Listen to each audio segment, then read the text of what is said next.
And we call ourselves Sine Nomine, which is Latin for without a name. We actually spent probably about the first 2.5 hours actually trying to come up with an idea that we could actually, politically based, that actually could be achieved within the data that was there. And we found that the Guardian data set in particular was much less rich than we had expected. One of the things we were thinking about doing was the idea of basically finding marginal constituencies and seeing to what extent particular issues, like for example the digital economy bill, would affect the result in those very marginal constituencies. But in the end, we found that the data that was too sparse and basically, for example, there wasn't enough stuff on Twitter, so we didn't do that.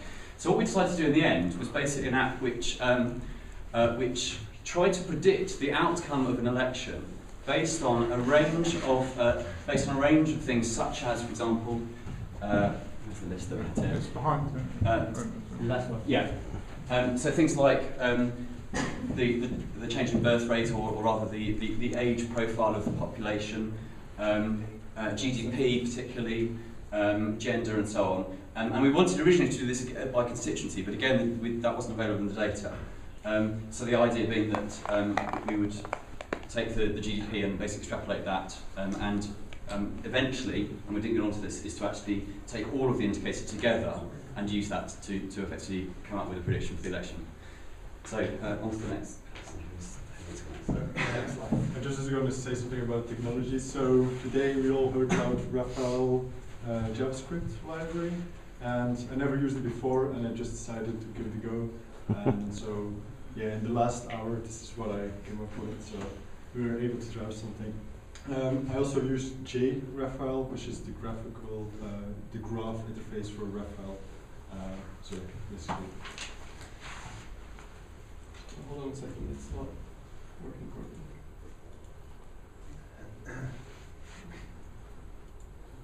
So the idea would be the interface, if we look at this, we would have basically a sort of graph, and you could drill down in terms of years and parties and get more data and sort of take various different aspects into account in producing the result.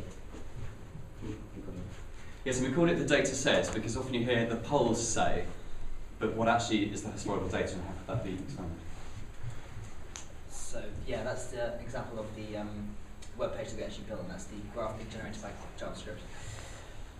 So I'm going to talk a quick bit about the technology that we use behind it, in the API behind it, and the web site to actually power the front end.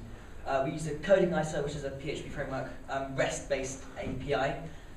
It returns JSON and XML, and it also supports filtering and pagination.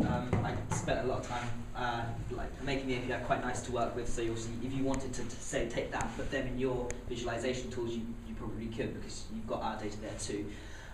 So obviously you can filter and paginate things based on a variety of parameters.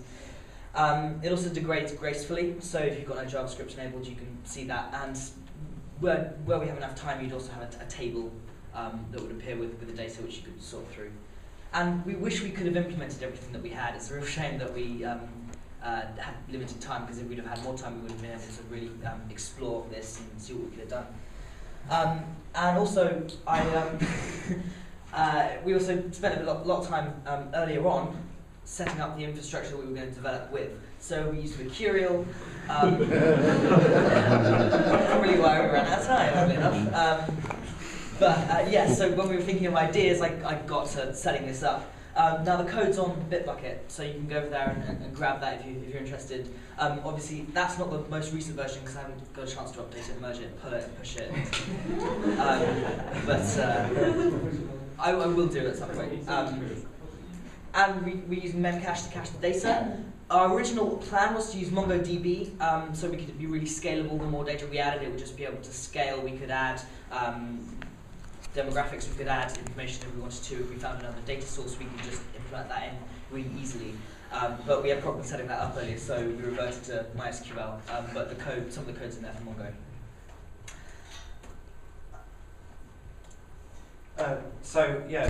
I was the main person working with the data.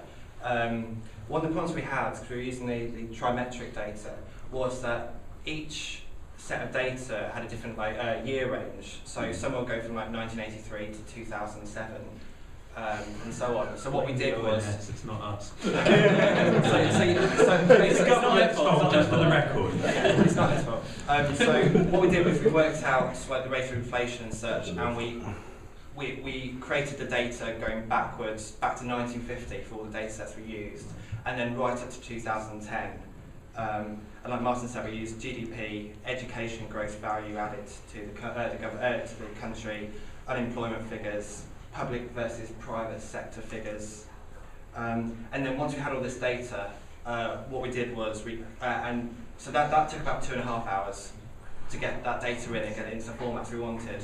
And then the really, really long bit, which is partly why we weren't able to complete it, was we wanted to compute the linear regression graphs, which would give us accurate, or pretty much accurate figures on how, or accurate correlation on how, for example, GDP affected whether or not a particular party would do well. Obviously, if we have more time, what we do is we want to link certain data sets like GDP and unemployment together, and economic data and such. What's the next slide? Oh right, okay. So like I said, we think we worked out what the election's going to be. We're not going to tell you the results of the election, Charles. Right. So you can see we compared it to the YouGov poll that was done on the 9th of April, and we don't think we did too badly. And again, we think that it would just get more accurate, I think, as we added more data sets into it. And obviously, if the data, part of it wasn't made up, as it were, going back in time, again, it'd be more accurate. But yeah, we didn't do too